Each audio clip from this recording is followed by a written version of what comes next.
On en vient à cet accord qualifié d'historique, signé ce jeudi par le Royaume-Uni pour rétrocéder à l'île Maurice l'archipel des Chagos. L'accord met fin à un litige vieux d'un demi-siècle. Lors de l'indépendance de Maurice en 1968, Londres décide de garder le contrôle de l'archipel des Chagos et installe une base militaire stratégique. Les explications de notre correspondant à Port-Louis, Abdellah Erali.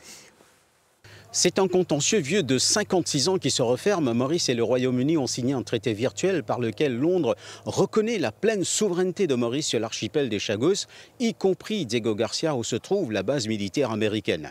Cet accord, approuvé par Washington, permet aux États-Unis et au Royaume-Uni de maintenir la base militaire pour une durée de 99 ans et dans un contexte géopolitique de plus en plus tendu dans l'Indo-Pacifique.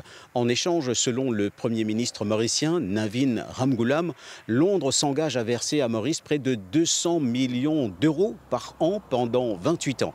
Port-Louis salue une victoire historique, une reconnaissance, je cite, sans ambiguïté ni compromis de la souveraineté mauricienne. Port-Louis affirme aussi que les Chagossiens expulsés de leurs terres dans les années 60 et 70 pourront enfin retourner sur leur terre natale, mais sans donner cependant de calendrier précis. Maurice n'a jamais exigé la fermeture de la base de Diego Garcia, une base ultra stratégique pour les États-Unis. Le gouvernement mauricien prépare désormais une déclaration solennelle pour affirmer notamment que la décolonisation de Maurice est enfin achevée.